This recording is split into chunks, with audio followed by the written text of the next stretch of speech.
64. ¿Se ve? Sí, doctor. Sí, doctor. Sí, doctor. ¿Qué ven? ATLS Geriatric Trauma. ¿Qué ven en la foto? Ah, un Una pa- niña. Una niña. No, un paciente que está unos pies. Los pies de viejito. ¿Por De qué? viejito. Un Porque bastón.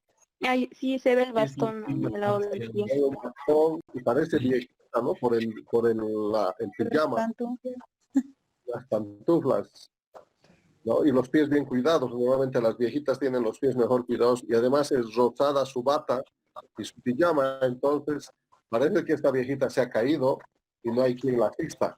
Eso es lo que nosotros hoy día vamos a ver. Y también nos vamos a preocupar igual al final de las últimas diapositivas. ¿Será que se ha caído nomás o la han empujado? ¿Verdad? Entonces, estos temas los vamos a tratar ahora.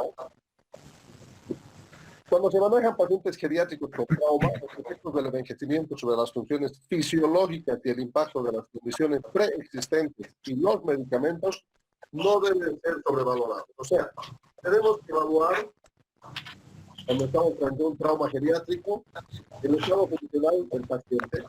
Y para esto, cuando toquemos este tema, tenemos que recordar los cambios fisiológicos y anatómicos que ocurren con la vejez, lo mismo que con los niños, lo mismo que con la embarazada.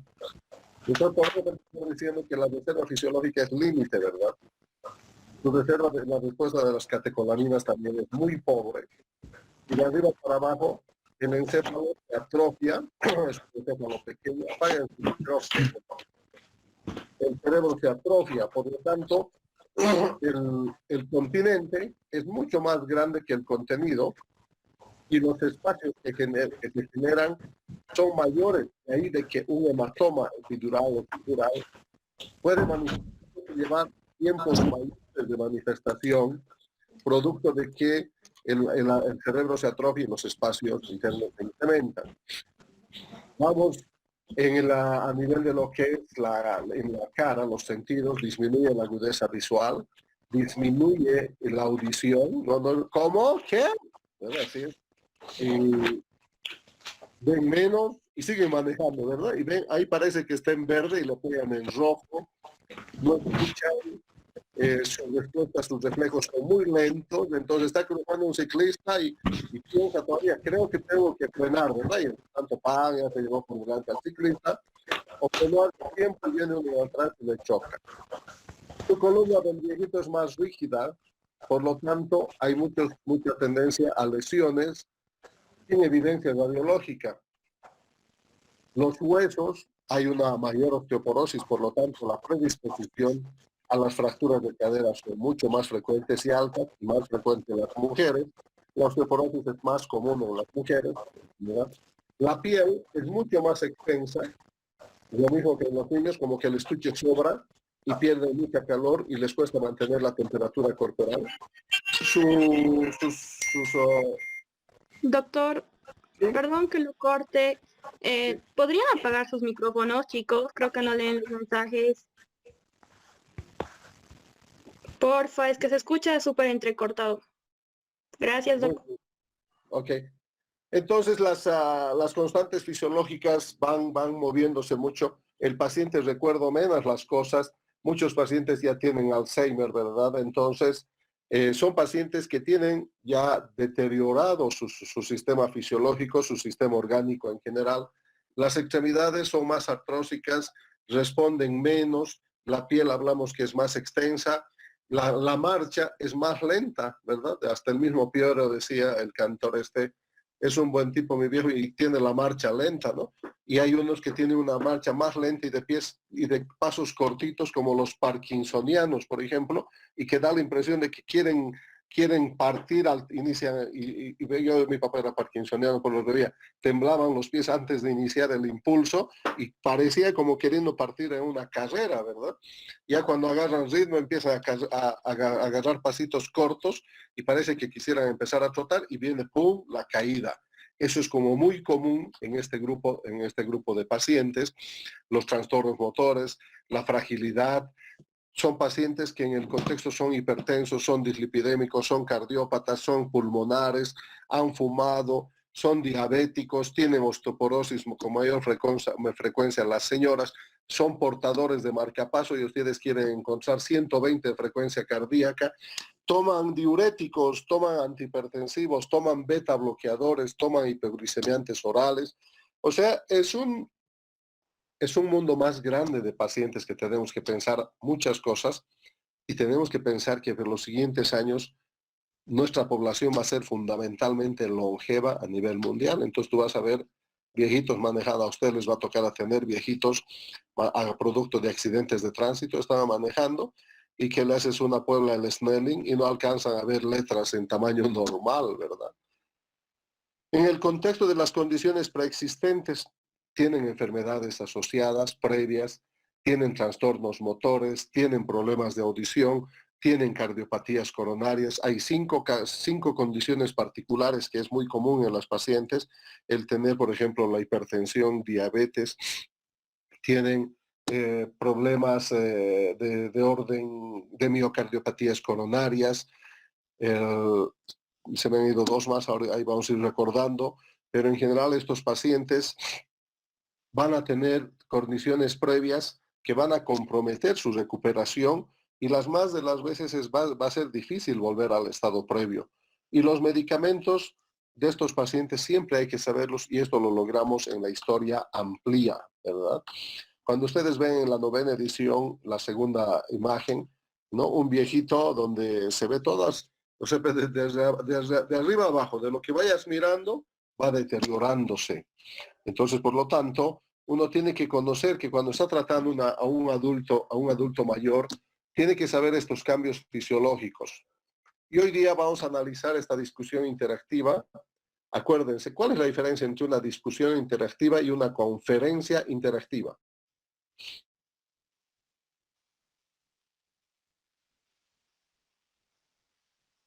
¿No están? Hola. Oiga, ¿se han ido? No, doctor. No, doctor. Discusión sería como un diálogo. Ya. ¿Qué? No se escuchó. La discusión es una conversación entre varias personas que discuten los temas y la conferencia es que el expositor solamente dice lo que tiene que decir. Exacto. Una conferencia interactiva tiene un inicio y un fin, donde el objetivo es entregar la información a como dé lugar. Cuánto esté captando el auditorio no me preocupa. La interactividad va a estar en relación a las cosas que el expositor lo pueda decir o lo quiera hacer, ¿verdad? Yo quiero que sepan el punto B, quiero que sepan el punto C. En cambio, una discusión interactiva es un escenario que se va desplegando a lo largo de la charla, ¿verdad? No es estático. ¿Y cómo hacemos que se despliegue? Con las preguntas de estímulo. ¿Y cómo logro que esto surta en efecto? Porque el estudiante, el profesor, el médico tiene que venir estudiando y sabiendo el contenido, la parte cognitiva de la materia. Vamos a describir los patrones de las lesiones comunes en los adultos mayores, aplicar los principios del ATLS en el manejo del paciente geriátrico, comprender los cambios fisiológicos que ocurren en el envejecimiento y también vamos a hablar de los signos comunes y las causas de maltrato en el adulto mayor. El escenario, una mujer de 82 años, pucha, muchos años, muchas enfermedades de repente, rueda 6 escalones. ¿Cuál va a ser el mecanismo más frecuente? Entonces, esto es importante. ¿Cuál es el mecanismo más frecuente de lesión en el adulto mayor? Caídas. Las caídas. Las caídas. Caída. Segundo, Quemaduras. accidentes automovilísticos. Tercero, quemaduras. Cuarto, heridas penetrantes, ¿verdad? Entonces, cada vez menos frecuentes, pero pueden ocurrir. Pero lo más común es el trauma por caída. Y la caída habitualmente es de su propia altura. O sea, no necesitas, un viejito de 80 no necesita caerse de 10 metros de arriba como el niño que rebota porque es de goma. No, el viejito es de su caída de su propia altura y lo más probable es que cuando ustedes vean una pierna cortada y rotada en abducción, O estás viendo es una fractura de pelvis, ¿verdad? Rueda 6 escalones, ese es el mecanismo de lesión. Su esposo llama a ambulancia para transportarla a urgencia de un hospital local. Es importante que ustedes ubiquen dónde vamos a trabajar. Hospitalito local. Injuries, ninguna reportada. Signos vitales. Frecuencia respiratoria 22, está bien. Frecuencia cardíaca 64. Para 84 años lo encuentro fantástico, ¿no? Está bien. Sus catecolaminas son muy pobres. Este corazón está respondiendo. Presión arterial 160-80. Este es loco. Esta señora tiene sus arterias más rígidas que las tuberías de Semapa por la ateromatosis, la arteriosclerosis. Hipertensión sistólica con una brecha, con una presión de pulso bien alta. Y la escala de coma de Glasgow de 13. Ahora sí. Acá me interesa mucho porque del resto no me dice demasiado, ¿verdad? Un viejito tiene hipertenso, tiene esa presión, toma beta bloqueadores y hasta de repente tiene un marcapaso en la abuela y está con 64, pero acá hay un dato vital que es la escala de coma de Glasgow de 13. ¿Qué nos dice eso? Que es un TEC, ¿verdad? A consecuencia de la caída, un TEC. Entonces nuestro escenario es un adulto mayor, mujer de 82 años, caída en escalón, y está con alteraciones neurológicas con una escala de coma de Glasgow de 13. ¿Qué lesiones debería sospechar en esta paciente geriátrica?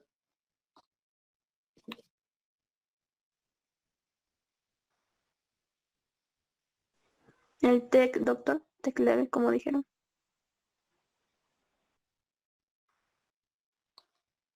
¿Ya?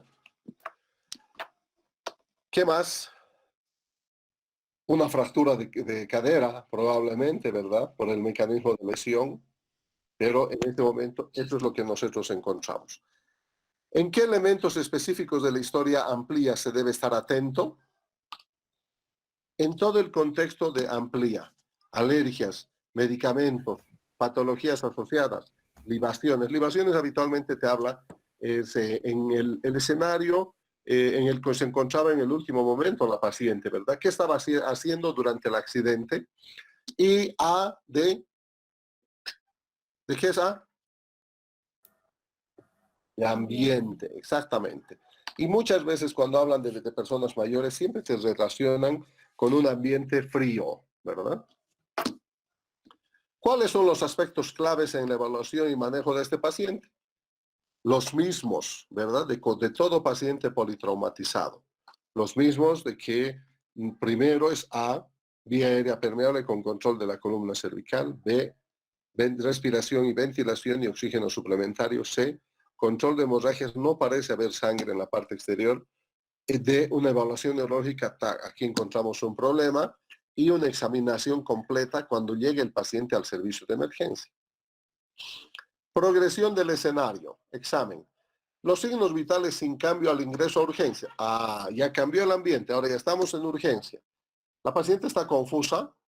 Bien. ¿Cuánto empezamos a hacer el Glasgow? Confusa. Localiza el estímulo doloroso. Hasta ahí. ¿Cuánto? 9, doctor, 9. 9. Moviliza menos los miembros superiores que los inferiores. Entonces ahí estamos la sumatoria, ¿verdad? Motor, pero me llama la atención demasiado que la movilización habla de miembros superiores e inferiores. Cuando hablamos de focalización, estamos hablando de una hemiparesia, una hemiplegia, ¿verdad? Un lado. En cambio, acá nos dice que hay problemas entre los miembros superiores que moviliza menos los miembros superiores que los inferiores. ¿Se acuerdan cuál de los síndromes tenía una característica así que te decía que existe una disociación o diferencia notoria entre lo que es la respuesta motora de extremidades superiores a las inferiores, donde hay una debilidad progresiva de las extremidades superiores más que las inferiores? El medular central. Lesión medular central. Perfecto, ¿verdad? Donde nos dicen de que está ocurriendo un problema y es viejito, entonces generalmente responde a fenómenos de hiperextensión o hiperflexión de una columna artrósica que ha provocado una elongación arterial con isquemia y sufrimiento en el sitio de proyección de las extremidades superiores en la médula espinal. Por lo tanto, ya nos está dando datos aquí muy interesantes que uno los tiene que tomar en cuenta. Toma inhibidor directo de la trombina, debe tomar de repente aspirina, debe tomar algún otro anticoagulante, warfarina o algo más moderno. Toma betabloqueadores por hipertensión. Sabemos de que un 30% de los pacientes hipertensos, además de sus inhibidores de ECA, pueden estar combinando con betabloqueadores para el manejo. Los betabloqueadores no solamente se dan para la hipertensión jóvenes, sino también por el efecto protector del miocardio, ¿verdad? Eso ya está llevando en medicina. Es importante saber esos hechos. Lo mismo del enalapril, el efecto protector del miocardio, además de su efecto antihipertensivo. Le hacen unas radiografías y dice la radiografía de tórax, múltiples fracturas costales. ¿Por qué será?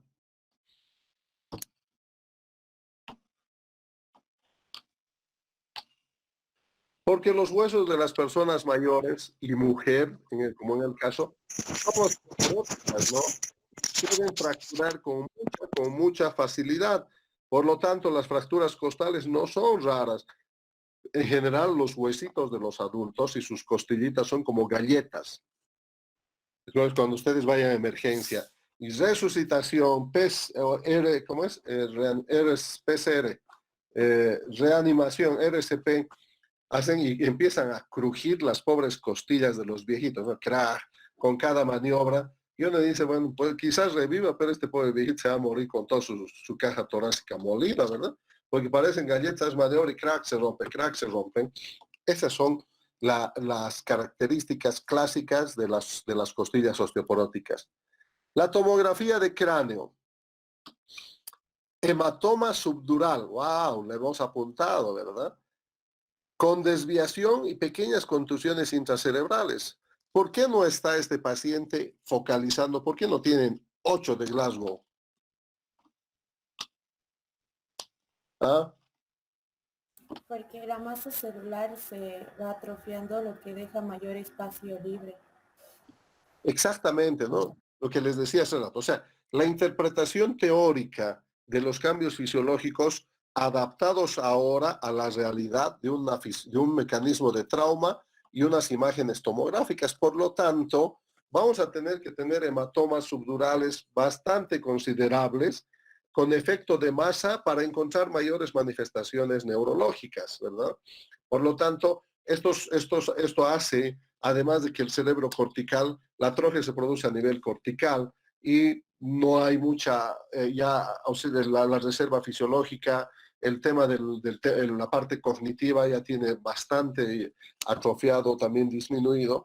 Entonces las manifestaciones en general son muy leves, muy lentas, ¿no? Y los viejitos tienden como a no molestar y a quedarse tranquilitos. Pero además parece que el impacto ha sido muy, muy intenso porque hay focos de contusiones intracerebrales. Radiografía de pelvis, mecanismo de lesión, rodada, caída, fractura de las ramas púbicas. Entonces ahora dígame cómo son las ramas púbicas.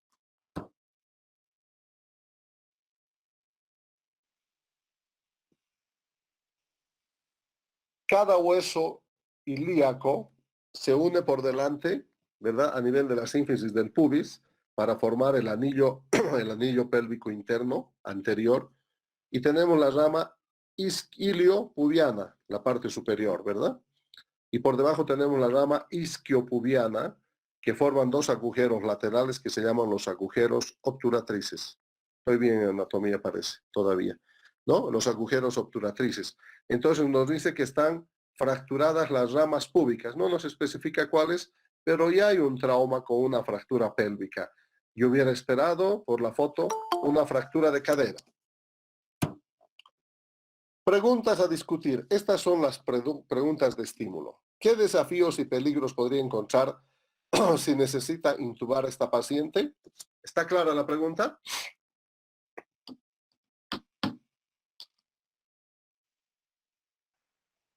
Hola. Sí, doctor, puede haber problemas al intubar en la columna cervical, que es más rígida en los pacientes geriátricos. Y ya de hecho tenemos al parecer un síndrome braquimedular, ¿verdad? Un síndrome medular anterior, o perdón, central, anterior o central. Central, doctor. Lesión medular. Ya tenemos, y esto ya nos está diciendo que sí hay una columna rígida, dura, artrófica, y que vamos a tener problemas con la intubación. Segundo, que las partes blandas como de los niños, también de las personas adultas, son más delicadas, muy fácilmente sangrantes. Por lo tanto, vamos a tener limitaciones. De repente el paciente no tiene ni un diente, ¿verdad? Y todo edentado, no tienes dónde apoyar el laringoscopio. Todos estos detalles hay que tomarlos en cuenta. Por ejemplo, cuando el paciente utiliza prótesis, si voy a intubar orotraqueal, prefiero que esté sin prótesis en ese momento. Pero si voy a ventilar con máscara bolsa, con ambú, que esté nomás con sus dientecitos protésicos o portátiles puestos, porque eso me permite dar una mayor conformación de la parte de la mitad inferior del macizo facial para apoyar mi máscara. Porque si sacan, como no tiene dientes, no hay cómo apretar la máscara. Con respecto a sus fracturas costales, ¿por qué este paciente tiene un mayor riesgo de muerte que una persona más joven? Porque su reserva fisiológica es límite, su respuesta de catecolamina es lo mismo, hay un mayor incremento de la mortalidad por las comorbilidades que acompañan habitualmente a estos pacientes y que no solamente incrementan la mortalidad, sino también la morbilidad, ¿no? Hacen que aumenten las secuelas. Ya normalmente si hay fracturas de cadera, las más de las veces los pacientes no retornan a la normalidad, ¿no? Entonces estos casos habitualmente son más difíciles de recuperar. Continúa desarrollándose el escenario. El traslado de la paciente, acuérdense que estábamos en un hospital local, pequeño, no es posible debido a las condiciones climáticas. Ay, la cosa está grave. Y tengo una paciente con TEC. ¿Qué más? Fractura de pelvis. Fractura de pelvis. Fracturas Trauma. costales. Trauma, no, más que fracturas costales, o sea, fracturas costales, no, trauma contuso, ¿verdad? Cuando hablan de contuso ya están hablando de un trauma cerrado con contusión pulmonar. O sea, estamos hablando de que el impacto a nivel de las costillas, además de fracturarlas, ha sufrido bastante el parénquima pulmonar. Entonces es un paciente grave que necesita un hospital de tercer nivel o un centro de trauma. El dolor se le admite en la UCI para monitorización, me parece una medida muy atinada, pero hay que evaluar algunas cosas que se llaman lo que es decisiones al final de la vida, ¿verdad? Cuando tú te manifiestas con tu mamá, tu papá, y que ya tiene 88, 90 años, y te dicen, y que hijos de papás de médicos, y te dice, yo no, te escuchan hablar todos los días, ¿no? Hoy día una abuelita de 80 años en terapia intensiva, pucha, que ha sufrido tremendamente, y después de 2, 3 días de pataleo y mucho procedimiento se muere. Entonces, ellos van acumulando toda esta información y ellos toman sus decisiones, se llaman decisiones al final de la vida, ¿verdad? Y dicen, y si esto me ocurriese a mí, yo no quiero que me intuben, no quiero entrar a terapia intensiva, porque ya cumplí mi ciclo y si tengo una lesión grave, prefiero irme sin sufrir más de lo que ya me ha condicionado el trauma. Este tema es muy importante conversarlo y respetar un poco la decisión del adulto mayor, ¿verdad? Si es un niño, un adolescente, obviamente vamos a destrozarle hasta fracturar sus costillas, hasta revivirlo. Pero en este viejito empezar a iniciar maniobras, vamos a terminar con una caja de galletas sonando, ¿verdad? Todos sus huesitos. El dolor de las fracturas costales se controla con narcóticos. Muchas veces ni sienten ni se quejan de dolor porque su tolerancia al dolor es altísimo, alto, muy alto. ¿No? Que le duele, sí, un poco, ¿no? Y así como un paracetamol pasa. Y está deteriorándose. El estado respiratorio y el nivel de conciencia continúa deteriorándose. No nos dice en números, no nos objetiva, pero subjetivamente nos está diciendo que su TEC que su traumatismo encefalocraniano y el hematoma epidural probablemente está expandiéndose más y dice, tomografía de cráneo repetido, hay progresión del hematoma subdural. ¿Qué hay que hacer? Craneostomía, doctor. Hay que hacer una craneotomía descompresiva, así se llama. Craneotomía descompresiva, se abre la dura madre, se hace una plastía de la dura madre, se drena el hematoma y cuando hay mucho edema, como en estos casos son viejitos, no es el mismo comportamiento. En los jóvenes se hace una craneotomía descompresiva. Sacas 2 pedazos de tóxlo, de calavera, de cráneo, de ambos lados habitualmente temporoparietales, los sacas, ¿verdad? Y los guardas en el subcutáneo, en bolsillos para proteger ese hueso. Y además tienes que abrir plastía dural, ¿sabes? O sea, hemos hecho, he hecho y he visto hacer, ¿no? Donde abres la dura madre, ¿para qué? Para que el edema, en el joven estamos hablando, ¿ya? Ojo. Para que el edema se expandan los hemisferios cerebrales cómodamente y no se enclaven, ¿verdad? Y hay fotos, ¿no? Y he visto como al día siguiente de la craneotomía descompresiva bilateral, craneectomía, 2 cuernos a ambos lados, el cerebro hinchado, edematizado, y el paciente mejorando tremendamente. Y después de un tiempo, 1 mes, 2 meses, se colocan nomás los pedazos de huesito. Y seguramente este paciente, pero ¿por qué no en el viejito? ¿Por qué? Porque hay pues espacio suficiente, ¿verdad? Y tremenda morbilidad dejarlo sin tojlito a este pobre viejito. Entonces, normalmente se reinstalan el pedazo de hueso en ese mismo instante y se cierra. El neurocirujano dice por telemedicina, como ahora, ¿verdad? Recomienda una craneotomía descompresiva y drenaje del hematoma cuando se la pueda trasladar. Ojo, ¿verdad? Entonces acá no está el neurocirujano y él dice, puedes hacer, la tomografía dice que hay un hematoma epidural del lado temporoparietal izquierdo, por lo tanto no está demasiado complicado. Si tú sabes hacer una craneectomía, podrías intentar hacerlo, ¿verdad? Entonces yo le diría, yo nunca he hecho, doctor, esta cuestión. El tema es que, amigo, sigue la temporal pésimo, sigue nevando y no hay helicóptero que lo traslade. Por lo tanto, o le haces o se muere, ¿verdad? Entonces hables ahí con la familia y decirle, hay que hablar con la verdad. Yo nunca he hecho, pero acaba el neurocirujano de decirme cómo se hace. Y si ustedes me autorizan, yo le hago. Es sencillo, la craneotomía es ahora con el craneótomo, que ni te equivocas, o sea, a la antigua con birbiki y alambre y sierra de Jiggly, yo no haría nica por ningún motivo, ¿no? En cambio, con el craneótomo ahora es enchufar un taladro, 4 cortes y tienes afuera el hueso, abres la dura madre, aspiras el líquido, dejas un drenaje y asunto arreglado, ¿verdad? O sea, tampoco es, y el 80% de la cirugía del neurocirujano, ¿verdad? O sea, el top de la cirugía, el neurocirujano, el que es el rey del Olimpo, es drenar hematomas, ¿no? Sacar un pedazo de tóxlo y drenar hematomas. Preguntas de estímulo. ¿Cuáles son las causas potenciales para el deterioro del estado mental de esta paciente? ¿Cuáles son las más probables? Vamos contestando.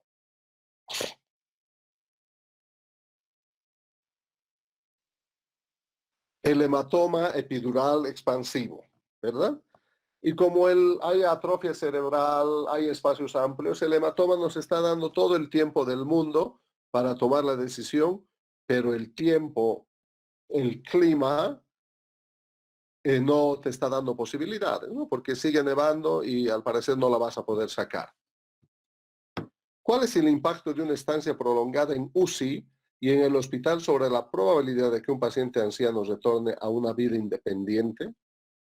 Está demostrado que cuanto más tiempo permanezca hospitalizado y más tiempo se demore en retornar a la normalidad, entre comillas, previa, con todas las comorbilidades y condiciones preexistentes, cada vez van a ser mucho menores y los riesgos de aparecer las complicaciones hemodinámicas, respiratorias, renales, hasta llegar a zonas de presión y úlceras de decúbito se van incrementando. Entonces, nada raro que nos encontremos con alguna cosa así, ¿verdad? Oiga, ¿y el patrón de la lesión del paciente no nos hace sospechar que hay maltrato en el adulto mayor?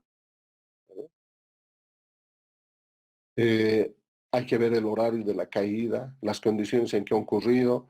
De repente en la radiografía deberíamos haber visto algunas lesiones anteriores como en el niño, ¿no? Lesiones previas, pero no hay datos. Sin embargo, debemos sospechar, debemos pensar en esto. ¿Y cuáles son, qué tipos de lesiones deben hacerle sospechar que hay maltrato en el adulto mayor? El maltrato del adulto mayor puede ser psicológico, puede ser físico.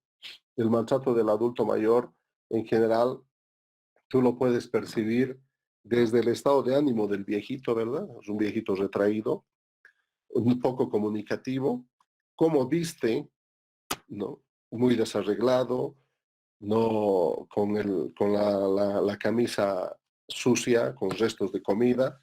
Ese es un maltrato social, ¿verdad? El viejito probablemente con todas las limitaciones, si es que no tiene Parkinson, se echa la comida en su camisa, deja marcas, muchas limitaciones, y todo esto implica maltrato del adulto mayor, ¿verdad? Otras lesiones muy comunes, el tipo de las quemaduras, las fracturas localizadas. Es difícil diferenciar una fractura costal o varias fracturas costales. No es como en el niño más fácil de pensar un impacto directo, sino habitualmente son traumas acompañantes, solo que en el adulto mayor van asociados a traumatismos con extensas zonas de contusión pulmonar que van a afectar la función respiratoria. Y concluye el escenario. Mire esto, que el esposo afirma que la paciente no habría deseado la intubación ni las intervenciones de apoyo vital si las posibilidades de vivir en forma independiente son o serían escasas. ¿Qué dicen? Se debe respetar la decisión de la señora, doctor. ¿Y eso qué se llama? Eutanasia activa. Wow, no. Pasiva. Pasiva. Pasiva. ¿Qué más?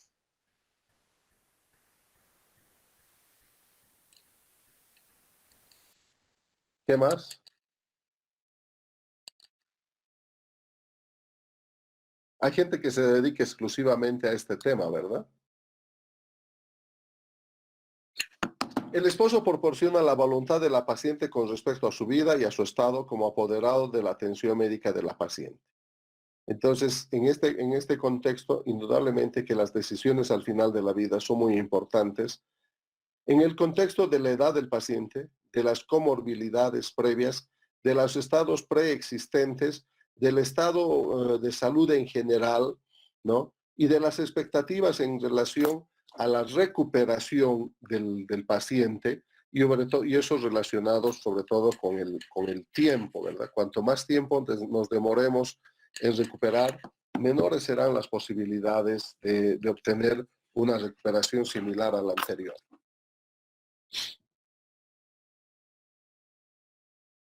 Los objetivos de la revisión. Describir los mecanismos de lesión comunes en los adultos mayores. ¿Cuáles son? Primero. Caídas. Segundo. Después. Accidentes automovilísticos. Después. Lesiones térmicas. Quemaduras, lesiones térmicas. Después. ¿Y cuáles son las 5 condiciones habitualmente basales que acompañan al paciente geriátrico? EPOC, diabetes, Hipertensión. cardiopatía coronaria ¿y qué más?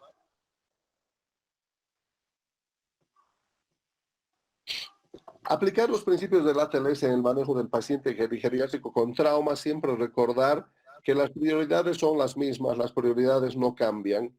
Siempre está primero el A, el B, el C, solo hay que tomar en cuenta los cambios fisiológicos y anatómicos que ocurren en el adulto mayor con relación a situaciones previas conocidas o comorbilidades, ¿no?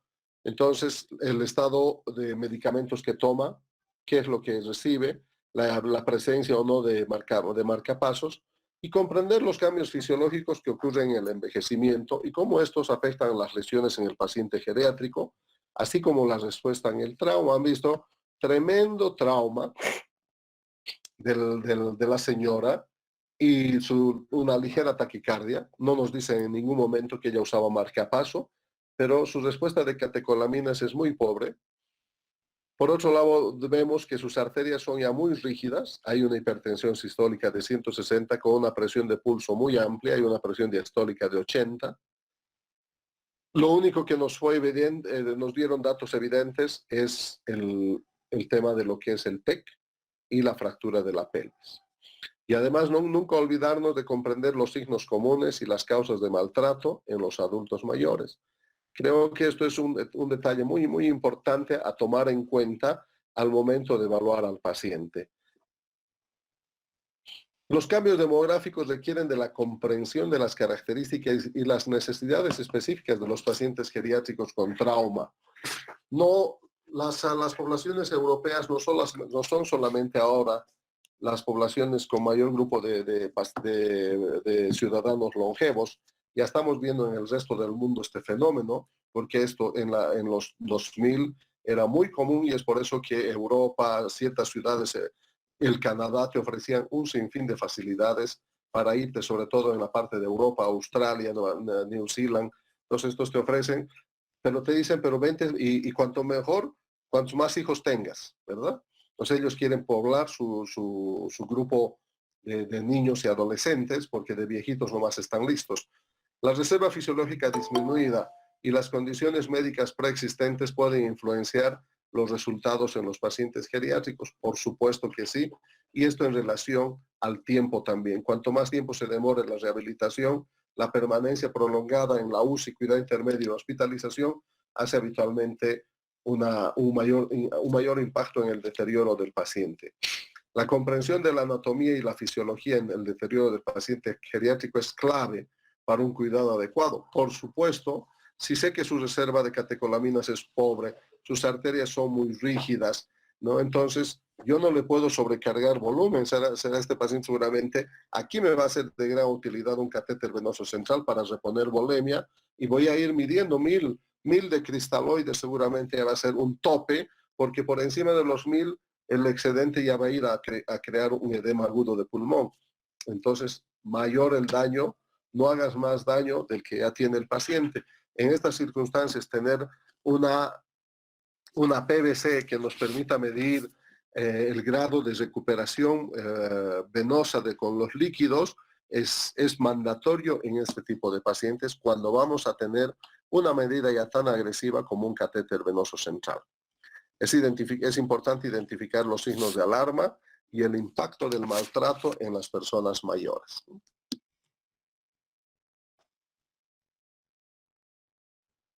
Vamos a admitir algunos más. Y entre tanto preparan sus preguntas, yo les voy a mostrar algo. Cerrar. Esto sucede pocas veces, pero ¿dónde puede estar? Acá.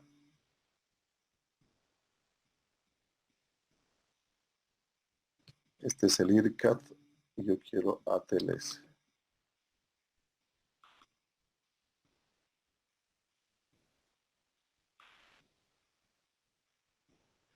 Evaluación correcta, evaluación incorrecta.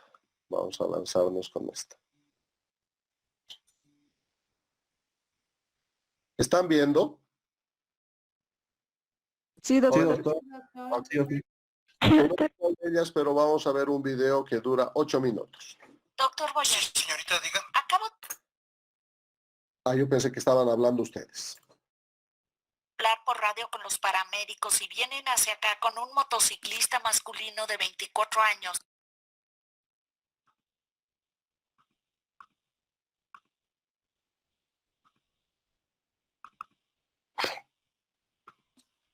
Este dura 4 minutos. Masculino de 24 años. Un segundo, tengo que ir por el Muy bien. doctor. ¿Alguien ha visto al doctor Boyer? Mándelo, tenemos un trauma. ¿Me escucha? ¿Qué tal, doctor? ¿Me Hola, escucha? ¿qué tenemos aquí? Masculino de 24 años, accidente de motocicleta, atropellado por tráiler, no tenía ¿Qué le casco, hicieron? ¿Le pusieron tiene signos intravenosa? vitales inestables, No veo su ninguna presión arterial es de intravenosa. 80/60. ¿Y qué presión sanguínea dijo que tenía? No sé, creo que alrededor de 100. Bien, muy bien. Bueno, tenemos que hacer algunas cosas Le voy a aquí. conectar el monitor. ¿Qué es lo que está pasando aquí? Hay mucha sangre. ¡Oh, diablos! Hay que limpiar esto. Les voy a decir en un momento. Oye, amigo, ¿cómo estás? Está abriendo los ojos. Parece que responde un poco. Veamos, está respirando. Póngase otra vez el oxímetro, señor. ¿Tienes tu estetoscopio? ¿Tienes tijeras? No puedo hacer nada con todo esto encima. Bien, vamos a escuchar por aquí. Muy bien, ahora sí se puede. ¿Puedes ponerle presión aquí? Está sangrando mucho. ¿Ya llegó ortopedia? No los he visto, pero déjeme Espero terminar que lleguen esto pronto. rápido. ¿Tienes su presión sanguínea o alguna otra cosa? No, todavía no la he obtenido. Espéreme un minuto. ¿Cómo te llamas? No está respondiendo mucho, doctor Boyer. Parece que está un poco azul. ¿Tienes la oximetría de pulso? ¿Le puedes volver a poner la máscara de oxígeno, por favor? No está midiendo muy bien. Bueno, mejor voy a revisar su vía aérea. Oiga, señor, abra los ojos. Hay que quitar esta cosa, no puedo ver bien su cuello.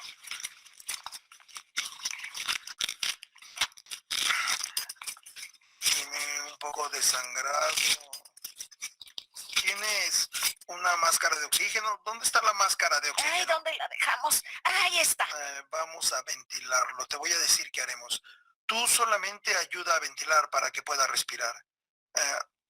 Probablemente quieras levantarle el mentón para hacer eso. Empieza a ventilarlo con cuidado. ¿Y que ya le pusiste una vía intravenosa? Sí, le puse un catéter 22 en su brazo. 22. ¿Le dejo Muy la bien. dextrosa al 50%? ¿Qué solución tiene? Es suficiente por ahora con la dextrosa al 50%. No se la abras mucho, no le quiero provocar falla cardíaca. Está bien, lo voy a empezar a 50 por hora. Me cuesta trabajo ventilarlo, doctor. ¿Te cuesta trabajo? Quizá deba ponerle la vía aérea pasada. Doctor, su frecuencia cardíaca es de 140 y su presión bajó hasta 70. ¿70? ¿Tiene líquido? Vamos a ponerle más líquido. Presiona esto. Yo lo aprieto. ¿Está bien? ¿Ya llegaron sus rayos X? Ay, no sé, déjenme llamarlos. Oye, Julia, diles a los de radiología que vengan a trauma. Va para allá. Vamos a ver, sus pupilas se ven bien. Parece que tiene varias fracturas. Oh, tiene un gran agujero en su cabeza. Está saliendo mucha sangre. Hay que tener cuidado. No te vayas a manchar.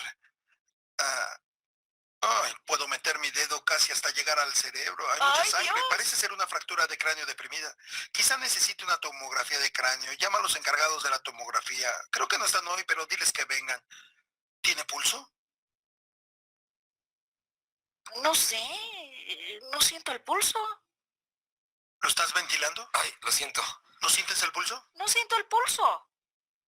No siento nada. A ver, presiona fuerte. Empieza a hacer RCP y compresiones torácicas. Hay que seguir ventilándolo.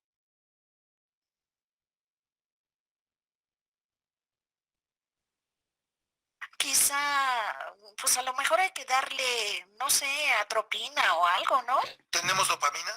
Pues puedo conseguirla. Hay que dársela. Voy por ella. ¿Le estás dando compresiones torácicas efectivas? Lo estoy comprimiendo con fuerza. Ok. ¿Hay sugerencias? ¿Deberíamos de parar el sangrado? Pues ahora ya no sangra. Creo que no vamos a salvarlo. No va a sobrevivir. No siento el pulso. Bueno, dalo por muerto. Muy bien, la hora de defunción es 14:38. Va a ser difícil de explicar, Kendra. Este es el tercero de la caso semana. muy difícil, Tenemos una doctor mala Boyer. racha.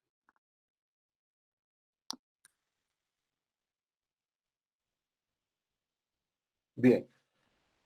El número de asistentes excede con el doble con el número de fallas que se cometen durante esta evaluación inicial, que es un método incorrecto, que no es raro verlo. Ahora por lo menos ya se ve con menos frecuencia, porque ya muchos centros de emergencia han hecho el curso del programa TLS o algo similar y ya se manejan ciertos criterios de trauma.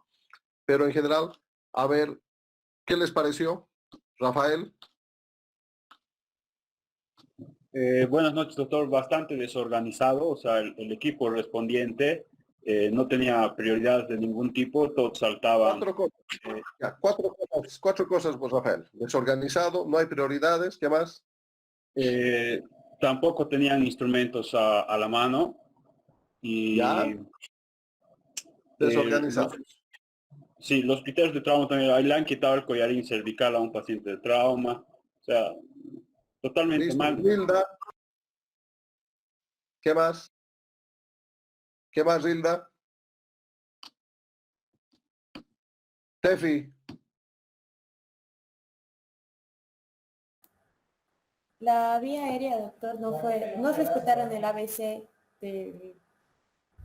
No manejaron por prioridades. Sí. ¿Qué más? Alístate, Vilma. ¿Qué más? ¿Qué más? Y cosas importantes, Vilma. Doctor, el tiempo, no priorizaron al paciente. ¿Qué más? Han El solicitado deporte es tomografía. un caos total, ¿verdad? Primero, yo observo de que el equipo, no existe un criterio uniforme en equipo, ¿verdad? Cuando el auxiliar de la ambulancia está trayendo al paciente, empieza a querer explicar, no le toman en cuenta, eso es muy malo, porque él está trayendo mucha información y directamente por prioridad para él es C, porque ve la pierna, el muslo sangrando y deformado, entonces con seguridad de que no tiene un manejo habitual y estamos viendo que es el tercero de la semana. Por lo tanto, no es bueno llegar en ese turno. Belén, ¿qué más? El collar cervical lo tiran, ¿te has fijado? Y eso a mí me ha mucho. También, Sí, sigue. sí, también falta, doctor, el equipo de protección cervical. Correcto. Digo, no hay perdón, de protección personal. El médico encargado y los ayudantes no lo están portando. Correcto. ¿Qué más?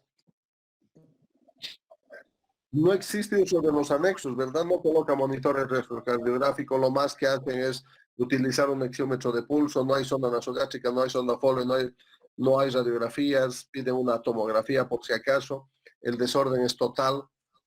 ¿Qué más? El catéter No hay que le una colocan. evaluación de las vías aéreas. Muy bien, no manejan el catéter que colocan es un catéter de niño, 22, por ahí no pasas, vas a pasar en 12 horas 1 litro de suero. Y segundo, ¿qué suero le están pasando? Aparte le pusieron dextrosa en vez de rifampicina. ¿Verdad? O sea, solución hipertónica, nada beneficiosa, ¿verdad? Entonces vamos bien. Y la idea es esta.